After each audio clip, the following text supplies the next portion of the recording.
Continuando aqui a nossa gravação, ainda na parte da terceira aula. Vamos lá, Ari. Agora vamos ler bem rapidinho, viu, Ari? Essa parte. Eva foi criada como auxiliadora. Olha o termo, irmãos. É auxiliadora, não é líder. Opa! Percebam, a Bíblia já pontua. É claro, é evidente. O auxiliar não está na frente liderando. Porque quem lidera é a ponta da espada. O que o líder faz? Ele dá direção. E quem está na retaguarda que auxilia. Nota, irmãos, num jogo de futebol, quem é mais importante? É o atacante? É o meio-campo? É a zaga? O goleiro? Quem é mais importante? Todo time é importante. Se eu só tenho um time que faz ataque e não tem uma boa defesa e um péssimo goleiro, não adiantou nada eu ter um excelente ataque. Numa grande empresa, irmãos, se eu não tenho uma retaguarda, como nós chamamos, né? Uma custódia, um backup, estou perdido naquela empresa, porque só tenho pessoas do ataque.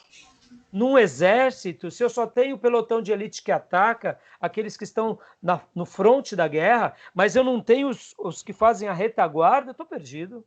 Percebam, quem é mais importante? Todos são importantes. São papéis distintos.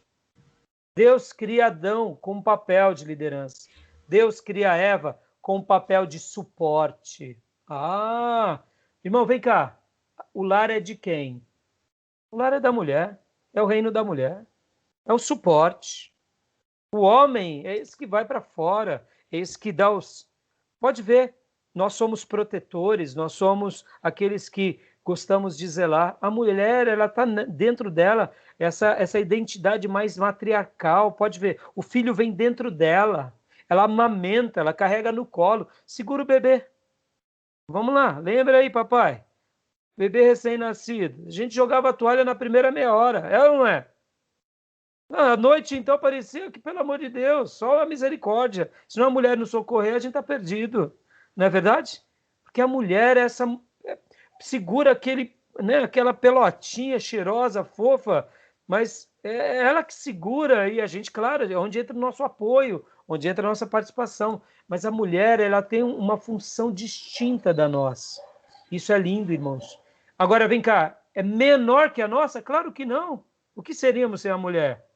Perceba, isso é maravilhoso. São papéis distintos. Olha, se é assim na família, é assim na igreja, é assim na vida. Tá bom? Vamos lá, Ari, lê para nós.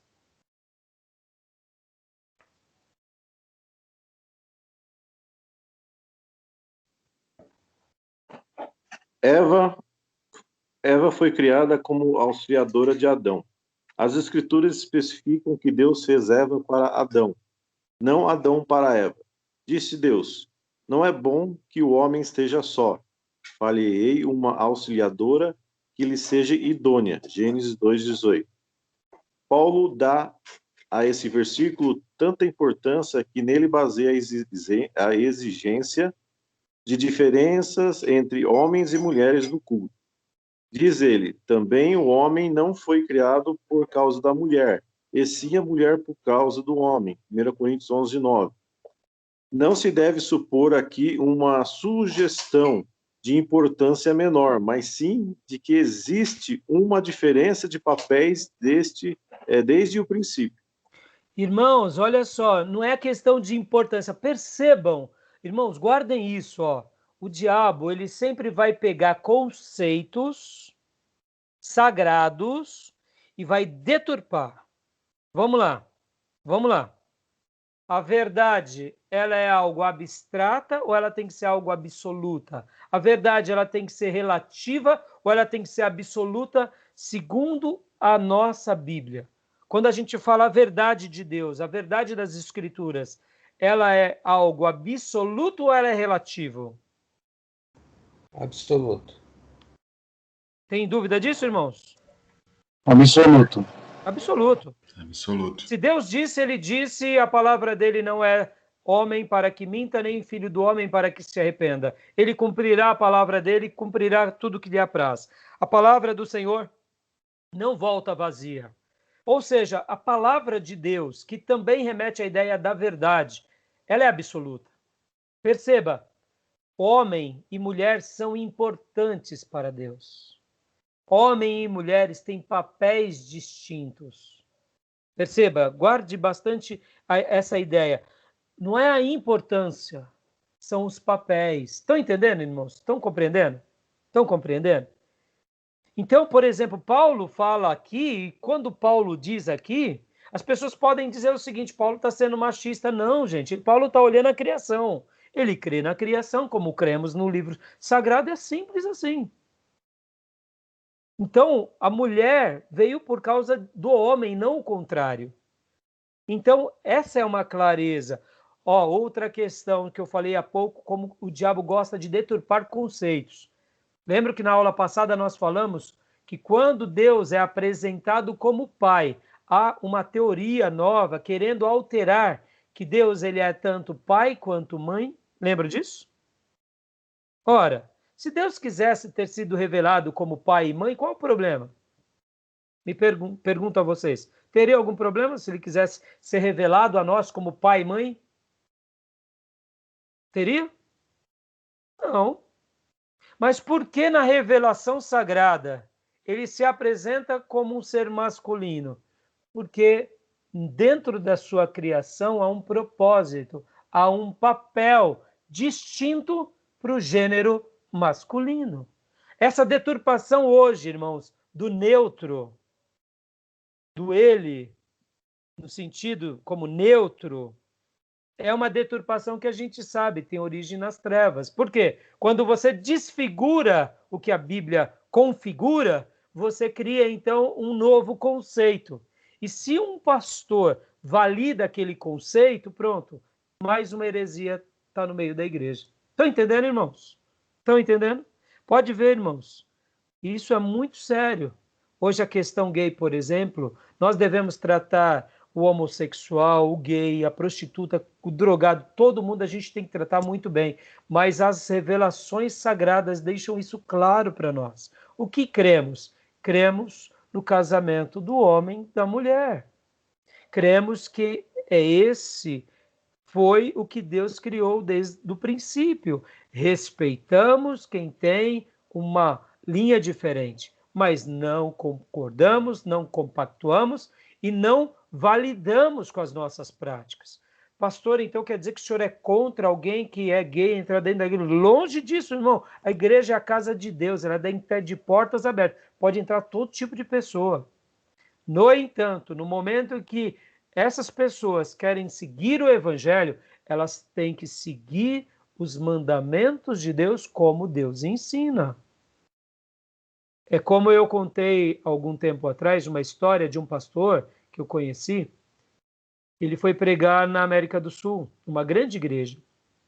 E chegou lá na igreja, o pastor dessa grande igreja chegou para ele e falou assim: pastor, me ajuda, pastor. Eu estou com um problemão violento aqui na igreja. Aí ele disse assim: é mesmo, pastor? Me fale, então, quem sabe eu posso te ajudar. Aí o pastor disse assim: esse pastor que me contou a história, viu? Esse pastor que participou desse fato contou para mim numa aula. E aí ele disse assim: pastor, é o seguinte, aqui na igreja tem a Maria e o José. E a Maria e o José é um casal muito consagrado, pastor.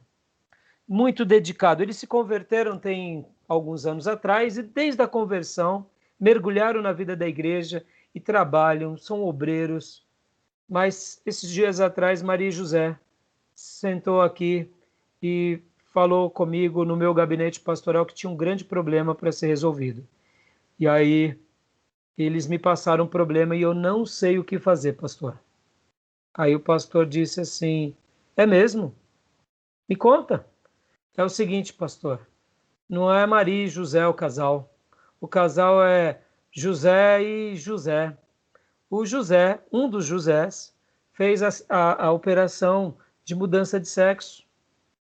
E aí ele era, então, conhecido como a Maria. E um dia, lá na vida deles do mundo, eles se conheceram, se casaram e se amaram. E agora, pastor, os dois. Então, quando eu os recebi, era Maria e José. Mas agora, pastor, na realidade eles vieram me falar que não é Maria e José, é José e José, pastor. E o que eu faço, pastor? E aí esse pastor falou assim, pastor, eu vou orar por você, viu? Deus te abençoe, porque eu não tenho uma resposta. E aí a gente deu muita risada, é óbvio, que nem você deve estar imaginando. Mas pastor, e aí? Olha que complicado, irmãos. Olha que complicado. Hoje é um problema que nós, como seminaristas, a gente vai ter que debater em sala. E aí, pastor, o que fazer? Não é que o irmão lá da igreja, que era José, fez a operação, né, de mudança de sexo. Não, tinham uma vida no passado. E aí, agora se converteram. E agora? Olha que embrulho, irmãos. Perceba. Perceba quando há uma ideia que vira algo comum na sociedade. Aquilo deturpa os padrões da igreja, os padrões bíblicos. Nós somos contra isso. Nós temos que respeitar. Como vamos receber essas pessoas que querem se converter, que fizeram essas operações? É um dilema ético. A gente vai debater isso na aula de ética. Mas é um caroço de angu. Graças a Deus, eu nunca fui chamado para resolver nenhum conflito desse. Mas pense, irmão, não é um baita problema? É um baita problema.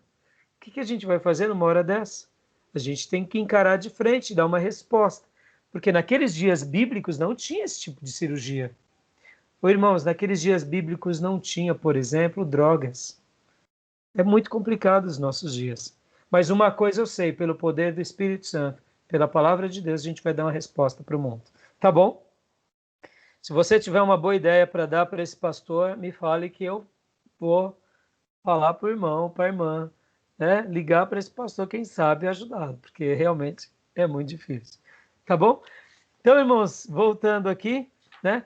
A gente lê um texto, né? E nesse texto fica claro a questão que não é a importância, irmão, e sim a clareza. Tá bom, irmãos? O texto aqui continua falando, e aqui a gente vai passar rapidinho. Adão deu nome a Eva, ou seja, um princípio de autoridade. Deus chamou o homem raça humana e não mulher. Pode ver, a raça humana, né, a humanidade vem da expressão do homem, denotando o quê? A ideia de autoridade por parte do homem na figura da humanidade. Outra coisa importante aqui é a serpente se aproximou primeiro de Eva e não de Adão. Olha que interessante, hein, irmãos? Olha só, por que será que a serpente se aproximou primeiro de Eva e não de Adão? O que vocês acham? Vamos lá.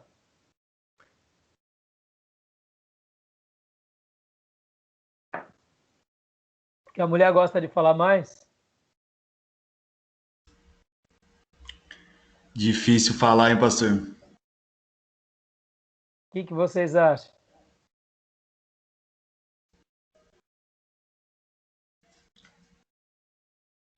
Talvez porque Satanás percebeu que Adão tinha mais intimidade com Deus do que a própria mulher. O que vocês acham? Pode falar? Pode ser? Quem sabe foi isso?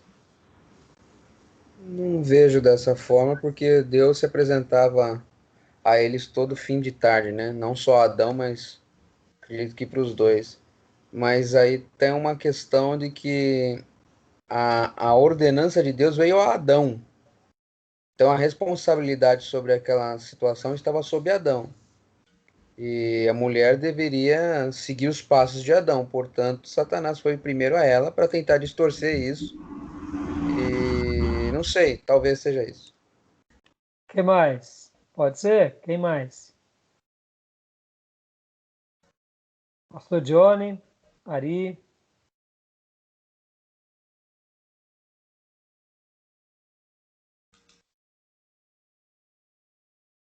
Vamos pensar um pouco aqui na fisiologia do homem e da mulher?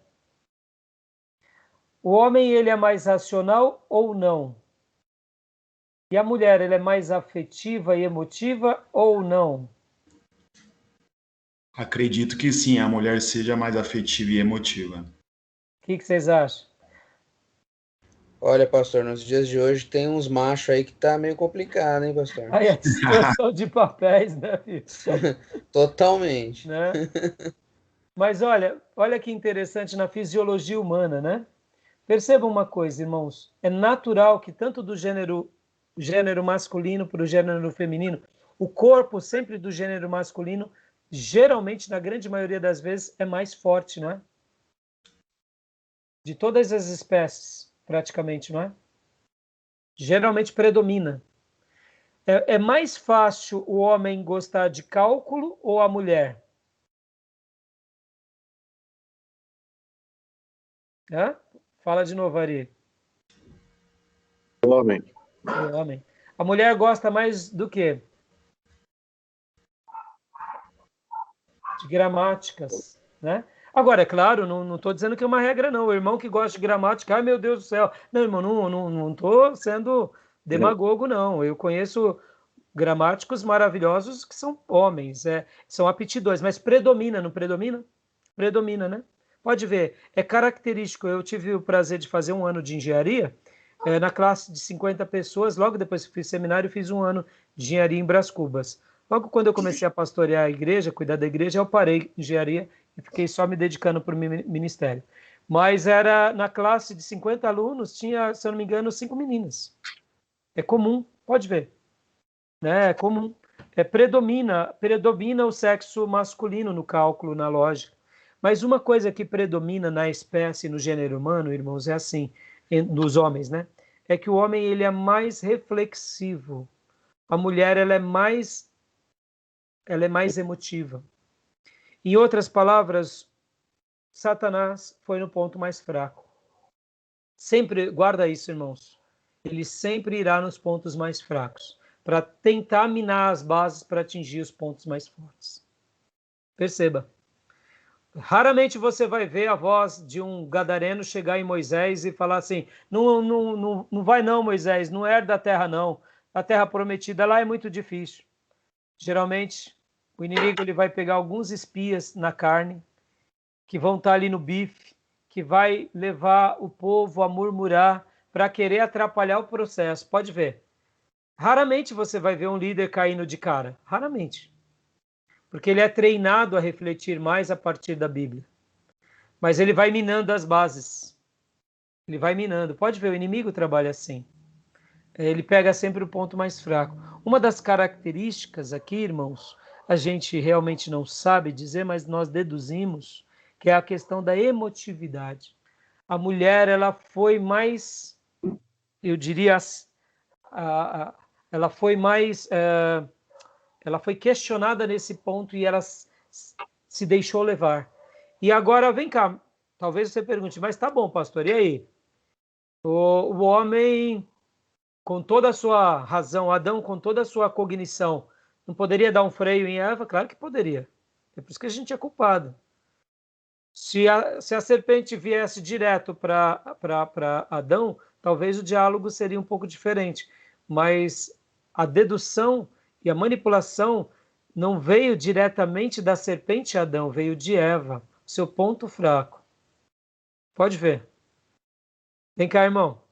Você já se deixou levar pela bonitona de casa? Oh, amor, eu quero tanto, amor. Ah, amor, né? Ô, meu irmão, quantas vezes a gente tá bom, bom, vai lá, e depois a gente se arrepende e fala, meu Deus, o que eu fui fazer, meu pai? Está diante de você a conta, está diante de você a resolução, mas a gente se deixa levar. Por quê? Porque é o ponto fraco nosso. Não é a nossa auxiliar, lembre, não é a nossa retaguarda, não é a nossa defesa. Olha só, a mulher não é a nossa retaguarda, não é a nossa defesa.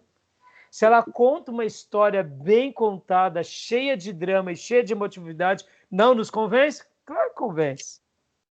É assim ou não é? Então, nota, mas aqui a gente vê o seguinte, nós vemos a autoridade de Adão. Há um livro do Larry Crabb chamado O Silêncio de Adão. E há uma discussão teológica aqui, que algumas versões bíblicas e algumas traduções diz algo do tipo como quando Eva foi indagada pela serpente e consentiu com o erro da serpente, Adão estava do lado. E ele ficou ali meio que olhando. Vamos ver o que vai acontecer. Aí ela vai e come. É como se Adão dissesse, ela não morreu. A palavra dizia que quem pecar morrerá. Mas ela não morreu, ela está viva. Então eu vou pecar também. Aqui é uma discussão teológica para um outro assunto, para exegese. Possivelmente essa tradução que dá margem ao livro do Larry Crabb, O Silêncio de Adão, talvez não seja a melhor tradução, mas uma coisa é fato, irmãos. Qual é o fato? Adão era a autoridade, Adão era o líder, e ele não podia jamais ter consentido com aquilo. E ele consentiu. Então, ele endossa o erro. Abra sua Bíblia comigo em Levítico, capítulo de número 5.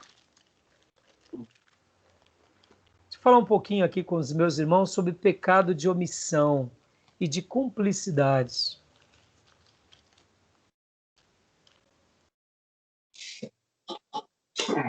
Levítico, capítulo de número 5, versículo 1. Quem achou aí o texto bíblico pode ler para nós.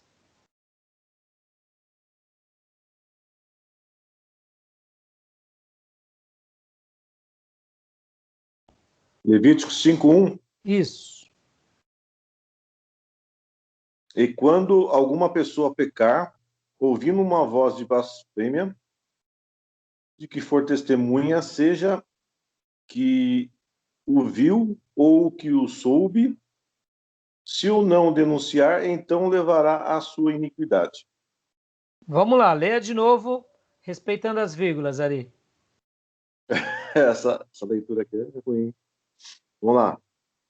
E quando alguma pessoa pecar, ouvindo uma voz de blasfêmia, de que for testemunha, seja o que ouviu ou o que o soube, se não o denunciar, então levará à sua iniquidade. Eu vou ler. Obrigado, Ari. A leitura foi boa agora.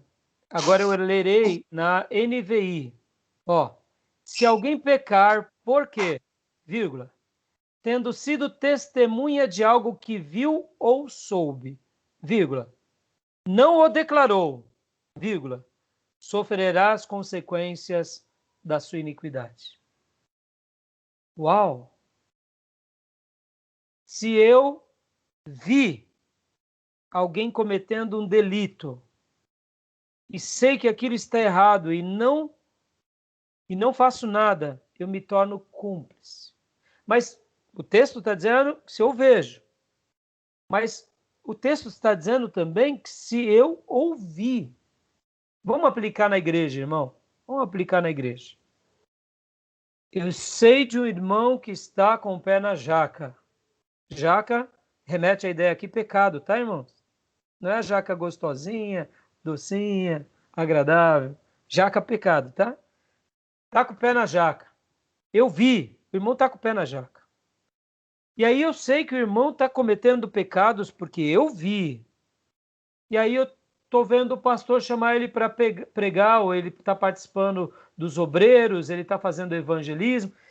E aí agora eu falo assim, eu não vou me meter nesse enrosco não. Porque eu não vou ser cagueta do meu irmão. Vem cá, o texto bíblico está falando o que para você e para mim? Viu? Tá perdido. Você pode botar o joelhinho no chão, pode começar a participar do processo de cura do irmão, de recuperação, porque agora Deus está te fazendo ser um instrumento de restauração daquela vida. Não é ser cagueta, tá entendendo, irmãos? Então, perceba, e a Bíblia vai dar lá em Mateus 16, como Mateus 18, várias descrições. Chama o irmão, conversa com ele, se ele te ouviu, ganhaste. Se não, chama mais 2 ou 3. Se ele te ouviu, ganhaste. Se não te ouviu, chama a igreja. Não te ouviu? Considera o publicano pecador. Ouviu a igreja? Ganhamos o irmão. Perceba, aqui o texto está dizendo quando a gente vê. Mas o texto também está dizendo quando a gente ouve. Irmãos, perceba, o texto é claro aqui. Talvez você está morrendo de medo a partir de hoje, porque você nunca foi confrontado sobre isso. É isso aqui, irmãos. Construir a igreja é um colegiado. Se eu sei de algo que está errado e eu falo, problema é do pastor, filho, o pecado que Deus vai cobrar daquela alma, Deus vai cobrar de você e de mim.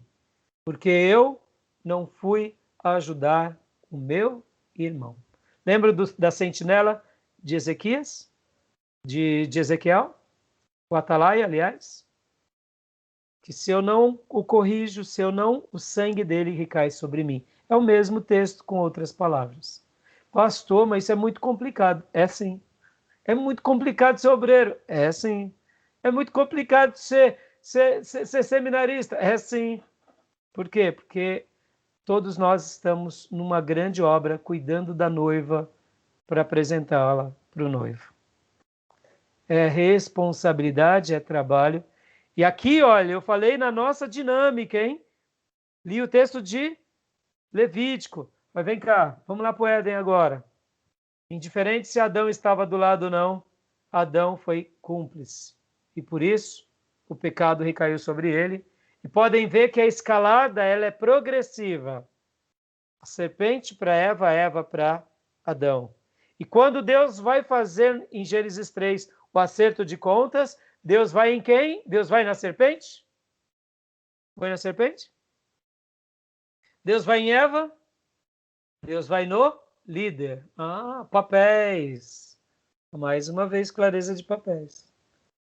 Quando Deus vai tratar com a igreja, Deus vai no pastor. Ah, clareza de papéis. Por quê? Porque é assim que Deus faz. Todos são importantes, mas há uma clareza de papéis. Estão entendendo, irmão? Está vendo como isso é uma pérola? Ficou claro agora? Belezinha? Querem comentar alguma coisa?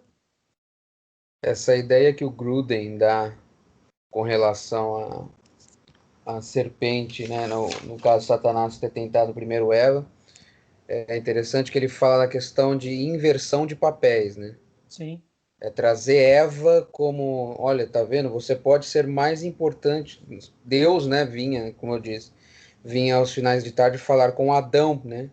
Então ele tinha como Adão como líder. Então Satanás vem na mulher como inversão de valores. Não, você pode ser a primeira ao vivo. Enfim, é aquela inversão de valores, né? Sim. Trazendo uma inversão de papéis para trazer a mulher como evidência, trazer, você pode liderar também, você pode tomar as ações antes de Adão. Isso eu achei muito interessante do livro, que é isso que Satanás sempre faz, é inverter para distorcer o que Deus disse, sempre. Inverter aquilo que Deus fez, inverter aquilo que Deus falou, inverter aquilo que Deus instituiu. Tudo gira em torno, tudo que Satanás tem feito desde Adão até hoje é sempre a distorção da família, a distorção do que Deus criou perfeito. Ele quer inverter para fazer com que aquilo se torne imperfeito e afronte o próprio Deus, né? Exatamente.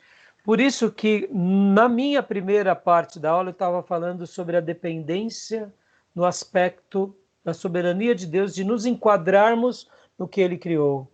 E agora a gente já está entrando desse papel, dessa profunda dependência, às áreas de interdependência, mas com áreas de clareza de papéis.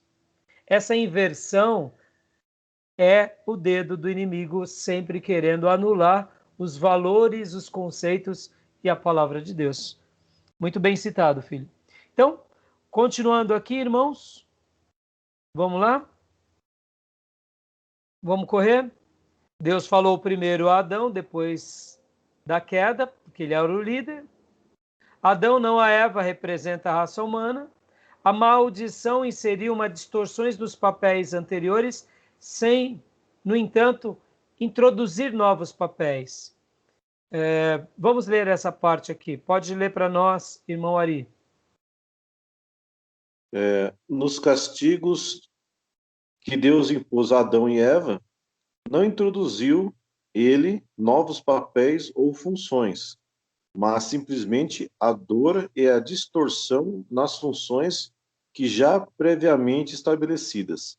Assim, Adão ainda teria a responsabilidade primária de arar o solo e cultivar as lavouras, mas o solo produziria cardos e abrolhos, e no suor do seu rosto ele comeria o seu pão. Gênesis 3, 18 e 19. Do mesmo modo, Eva ainda teria a responsabilidade de gerar filhos, mas isto se tornaria doloroso. Em meio de dores darás à luz a filhos. Gênesis 3,16. Em outras palavras, meus amados irmãos, o trabalho para Adão e para Eva já existia, mas ele era aprazível e não era enfadonho. Por causa do pecado, houve um enfado, cansaço, e na terra criou-se abrolhos e espinhos. Alguns vão dizer que isso é uma figura de linguagem. Eu, particularmente, acredito ser literal. A mulher, possivelmente, lembra que semana passada nós falamos sobre aquela questão do ser humano, que ele talvez seria como uma energia que quando desse o seu limite, ele seria arrebatado, teria o corpo glorificado. Se Adão e Eva não pecassem, por exemplo, eles teriam filhos e ela teria filhos sem dores. Teria, talvez, uma cólica. Deixa eu fazer uma comparação aqui bem desagradável, mas quando nós estamos apertados, né, na nossa urina, em defecar, no momento em que nós temos um momento de alívio, é prazeroso. Quando você tem dores, é porque tem alguma coisa errada nesse sistema. Pode ver. Se há algum problema, né? Eu estou indo no banheiro, né? Fazer o número 2, de repente o negócio não sai. E é pelo amor de Deus, tá uma guerra. É porque tem alguma coisa errada, porque não era para ser assim. Pode ver. Machucou, tem alguma coisa errada. Estou urinando e está doendo, tem alguma coisa errada. É algum sintoma de alguma anomalia. Cálculo renal, ressecamento, e aí vai. Mas se não, até essas coisas mais básicas da vida, como comer, como enxergar, como respirar, é aprazível.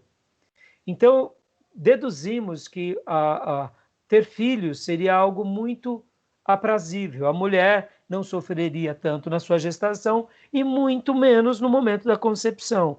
Iria ser um momento onde a alegria seria tamanha que aquele momento de dor seria mínimo. Entenderam? E aquilo que em Gênesis também 3,16 diz, o teu desejo será para o teu marido e ele te governará, não é dizendo nada mais, nada menos do que era o que ela já vivia. Ela era auxiliadora, ela era retaguarda. E aqui não é uma maldição, o marido vai te governar, isso é uma maldição. Não, não.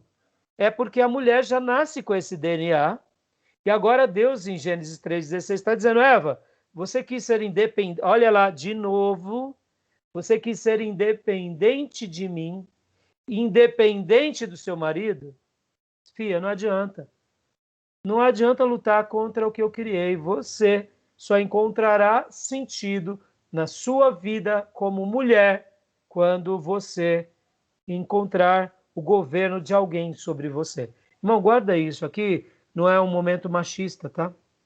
Tanto é que as esposas de vocês podem participar dessas aulas, porque estão em casa agora, de repente vocês estão ouvindo, de repente vai falar, amor, hoje eu posso participar? Claro que pode. Irmãos, é óbvio, é um prazer poder ter a esposa, o filho, como um convidado nosso aqui. Mas não é questão de ser machista o que eu vou dizer. Pode ver, irmãos, que toda rebeldia feminista, toda desfiguração, a mulher querendo mandar no marido, ela só se enfeia. A mulher não cria nela o DNA que o Espírito Santo deseja para ela. Pode ver essas mulheres autoritárias que mandam no marido, é uma desconfiguração do papel da mulher. E o marido que se banaliza, que se permite viver uma vida banalizada, ou como dizem, né, como um banana, também é uma desfiguração do papel de sacerdote do lar. Pode ver que isso é um mal que faz parte de um conceito social que está dentro da igreja.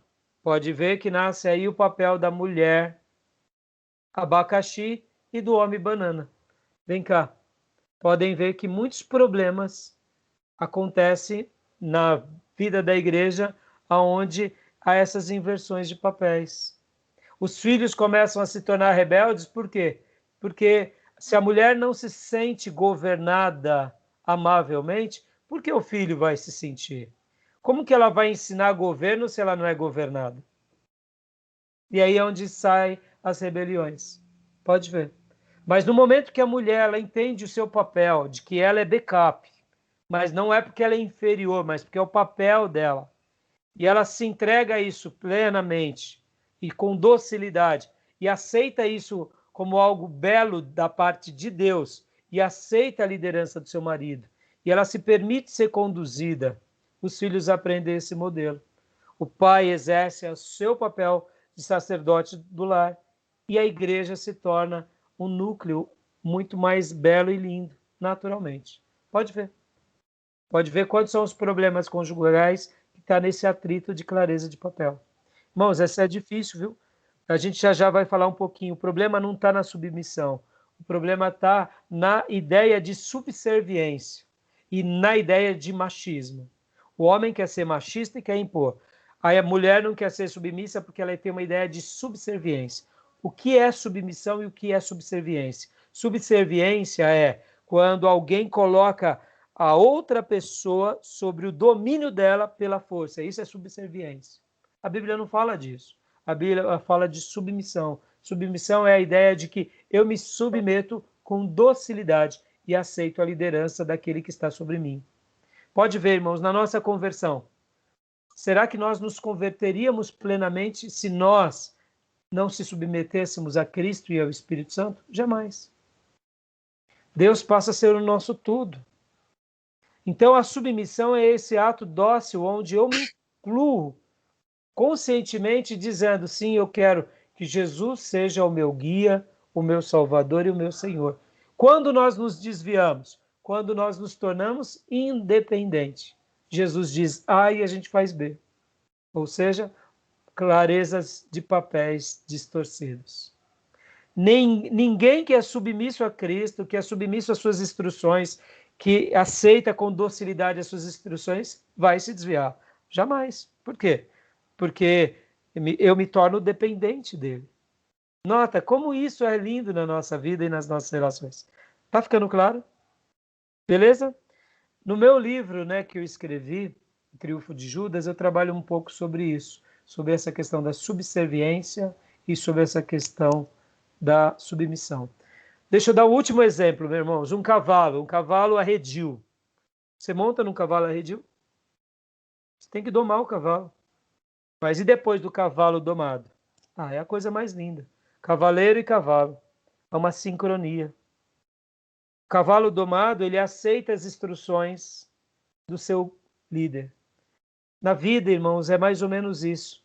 Quando eu não entendo direito essa questão da submissão, eu deturpo, eu faço com que esse papel fique um papel com peso. É por isso que Paulo, lá em Hebreus, vai falar para os pastores e para a igreja, obedeçam seus líderes, mas não façam de forma pesada, porque quem faz de forma pesada está fazendo como subserviência. Ficou claro, irmãos?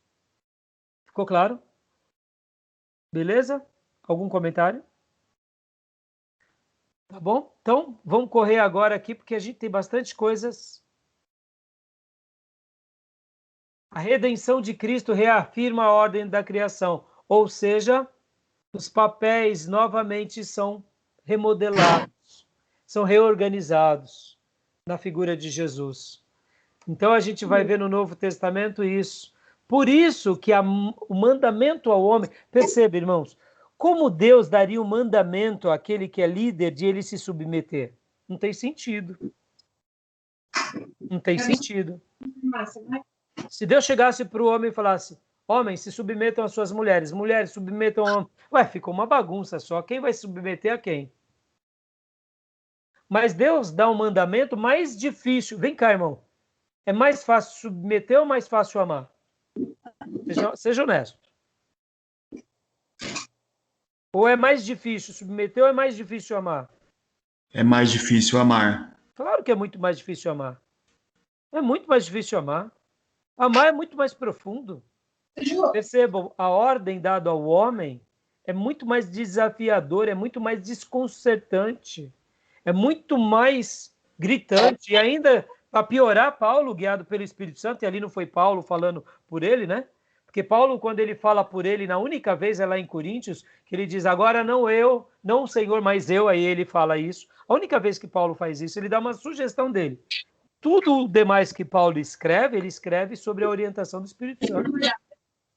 Então, quando ele fala agora sobre essa questão e essas instruções de Colossenses, de Efésios, de Tito e também de Pedro, ele mostra que a função do homem, do líder, é amar.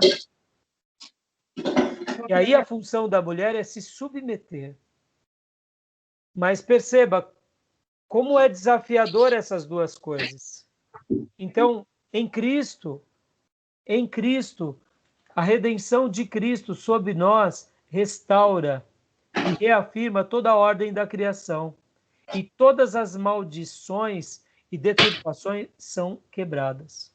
Tá bom, queridos? Alguma dúvida até aí? Perdeu aqui um dos... Alguma dúvida até aí? Querem comentar alguma coisa? É interessante, pastor, essa questão de Cristo. Em Cristo ocorre uma reformulação do que era anterior ao pecado, né? Jesus, né? O segundo Adão, né?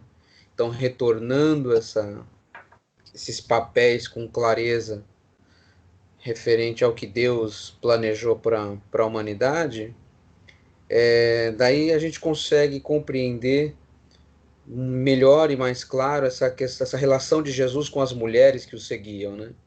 Você vê uma submissão das mulheres, um serviço das mulheres que acompanhavam Jesus com doçura e com prazer ao Senhor, né? Então você tem Jesus como líder, né? E você tem essas mulheres o servindo com amor, não com pesar, mas com um desejo de servir em amor. Né? Nossa, ficou tudo bagunçado agora. Exatamente. Foi fantástico sua citação. Você pode ver que mesmo ele sendo o Messias, Maria sendo ali a sua mãe, temos Joanas, temos as demais Marias, temos Marta, há uma clareza bem distinta de papéis e de harmonia com relação ao papel da mulher com relação à igreja. Não há uma confusão. Na igreja primitiva, irmãos, a gente não vai ver muitos problemas sobre isso. A gente vai ver uma sincronia fina, onde as mulheres trabalham, onde elas profetizam. A gente vê logo no início do Novo Testamento Deus levantando Ana como uma grande profetisa. A gente vê logo no livro de Atos a figura de Priscila e de Áquila como dois evangelistas, dois missionários que saem pregando. Então, perceba como é lindo essa questão do papel da mulher no Novo Testamento. Não é uma coisa distorcida, é uma coisa repleta de graça. A gente vê Paulo elogiando, por exemplo, Timóteo e dando menção à função da mulher na formação de Timóteo, como era feito a sua avó Lóidia e a Eunice. A gente vai ver Pedro, por exemplo, ressuscitando Dorcas, que era uma mulher importantíssima ali na igreja primitiva. E como eu mencionei há pouco também, temos a questão de Maria Madalena, sendo uma figura importantíssima na igreja primitiva e a ressurreição vindo como um marco a uma figura feminina. Não foi nenhum apóstolo. Perceba, irmãos, no Novo Testamento não tem apóstola, bispa, não tem nem pastor, irmãos. No Novo Testamento tem profetisa, tem obreiras, entendemos o termo diaconisa, é uma coisa que nós como batistas resgatamos, mas nós vemos uma função de servas. Então perceba como é lindo isso, e como os apóstolos eles intercalam e dialogam bem. Todo conflito ele nasce de outras formas, mas não nasce na figura de problemas, eu diria, de clareza de papéis. A igreja primitiva a gente não vê dilema sobre isso. A gente não vê, por exemplo, a esposa de Pedro se levantando aqui, levantando o dedo no meio da igreja e dizendo, olha, eu sou a esposa de Pedro, então me respeitem aqui. Entendeu? Isso tudo é muito interessante, muito lindo. Por isso que eu estou gastando hoje, irmãos, esse tempão aqui, porque eu tenho certeza que se essa flecha entrar no coração dos irmãos, os irmãos vão se ver livres de grandes embrulhos na vida de vocês. No ministério, no emprego, como pessoas da sociedade, entendeu? Tá bom? Beleza, irmãos? Alguma dúvida? Querem fazer mais algum comentário? Pastor, eu orei aqui. Nessa questão de papéis aí, entraria também a questão de, por exemplo, na igreja, os membros entenderem, cada um entender qual o seu papel dentro da igreja. Por exemplo, porque eu falo assim a questão de que, por exemplo, uma igreja com 200 membros, às vezes você não tem ali como posso dizer, uma tarefa específica para cada um, né? Às vezes, ou até teria, mas muitas vezes isso não é visto muitas vezes pela igreja, né? Às vezes entra pessoas na igreja e com o tempo eu não sei se elas acabam até abandonando porque não saber o seu papel dentro daquela comunidade ou por não se encaixar dentro de algo. Eu, assim, pelo tempo que eu tenho de cristianismo, assim, eu percebo um pouco disso dentro da igreja, né? Que muitas vezes vem membros e se vai, vem, né? Membros e se vai membros. E agora, o que eu percebo um pouco é essa questão dos papéis, porque muitos você vê que não fica ou foi porque não entendeu o papel dela ali dentro. Não sei se cabe isso dentro do que está se Ari. falando. Ari, eu estou gastando esse tempão todo no primeiro bloco e no segundo bloco para realmente pontuar para vocês. E quando a gente realmente entende que o nosso Deus é soberano e que nós estamos debaixo dessa autoridade dele e que ele deixou um livro maravilhoso que é a sua palavra e nós nos submetemos a ele, naturalmente a gente começa a entender o nosso papel da nossa vida e a de Deus. E quando nós adentramos na vida de Deus e com relação ao que ele tem para nós, aí fica muito claro essa questão dos papéis na família, na igreja e na sociedade. E como eu disse, por isso que eu falei muito sobre a questão da importância. A importância, ela é máxima. Não tem, por exemplo, para Deus, algo assim, o pastor é mais importante do que aquela ovelhinha. No entanto, a questão dos papéis. Mas quando eu, na minha família, já vivo conflitos de papéis, no trabalho, já vivo conflitos de papéis, na sociedade, vivo conflitos de papéis, quando eu chego dentro da igreja, eu também vou fazer o quê? Eu vou fazer aquilo pelo qual eu fui ensinado. Por isso, Ari, que quando eu estou numa igreja, e naquela igreja, essa questão dos papéis, elas são zeladas, são respeitadas, aquelas pessoas que vão entrando, que não foram ensinadas sobre essa questão de papéis, elas vão sendo remodeladas, elas vão se reorganizando. Agora eu pergunto, Ari, você acha que muitas vão querer aceitar isso? Claro que não, porque aqui é um choque de cultura, é um choque de princípios. E eu pergunto para você, e aí, qual a opção que a gente tem? A gente, como pastor, Ari, não tem muita opção. A gente tem que se posicionar. A gente tem que ensinar o que é verdade. E a gente tem que colocar os valores de Deus como as coisas mais importantes para a igreja. Por exemplo, Ari, eu falei esses dias com um obreiro sobre uma situação. É um obreiro que está vindo para a nossa igreja, e aí ele tomou uma iniciativa, tudo, e aí eu falei para ele, filho, olha, é assim, ó, aqui na nossa igreja local, eu caminho assim, e eu te quero assim. Na conclusão do meu diálogo, eu disse assim, olha, esse diálogo eu perco obreiro, porque não é uma coisa que o obreiro quer ouvir.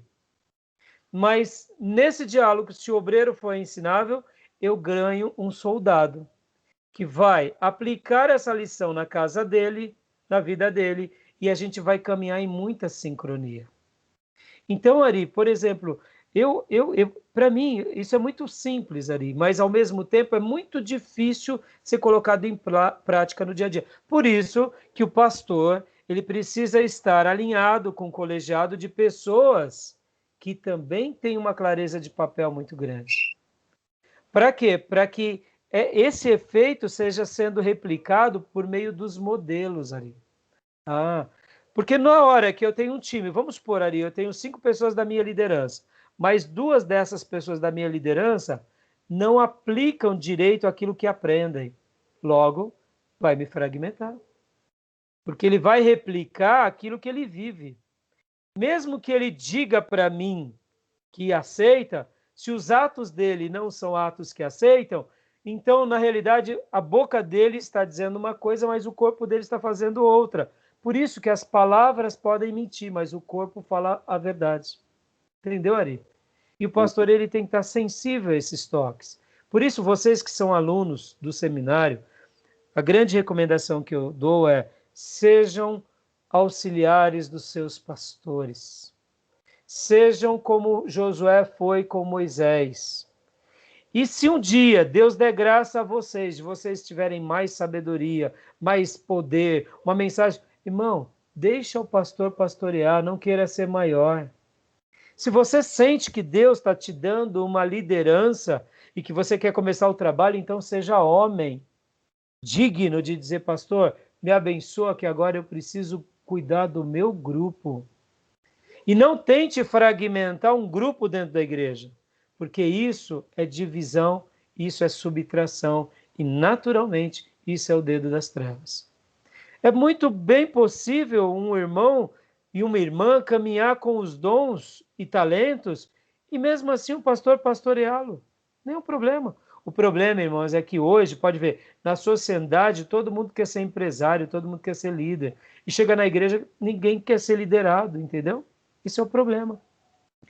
Então, irmãos, por isso que eu estou trabalhando muito essa questão. E essa questão, quando ela é aprendida, perceba, a gente está falando de antropologia. Antropologia não é como Deus cria o homem. Deus cria-nos com papéis distintos. E é importante quando a gente compreende isso. Pode ver, irmãos, quando a gente compreende o nosso papel, isso é lindo, a igreja cresce, o reino de Deus é expandido. Vou contar uma experiência que eu tive. Eu sempre fui muito sério com essa questão de papéis. Eu fui dar aula na Comunidade da Graça pelo STBnet e convidei um dia, eu dei aula lá de várias matérias e dei aula também lá de homilética. E um dia, a minha classe tinha uns 50 alunos. A esposa do Carlos Alberto Antunes sentava ali, uma anciã maravilhosa, sentando ali para aprender. Eu me sentia honradíssimo. Na sede da Comunidade da Graça, ensinando para aquela classe de pastores, de missionários, só da Comunidade da Graça. Eu falava, meu Deus, que igreja maravilhosa. E aí, um dia, a minha prova de homilética, eu faço uma prova escrita e uma prova prática. O aluno tem que pregar.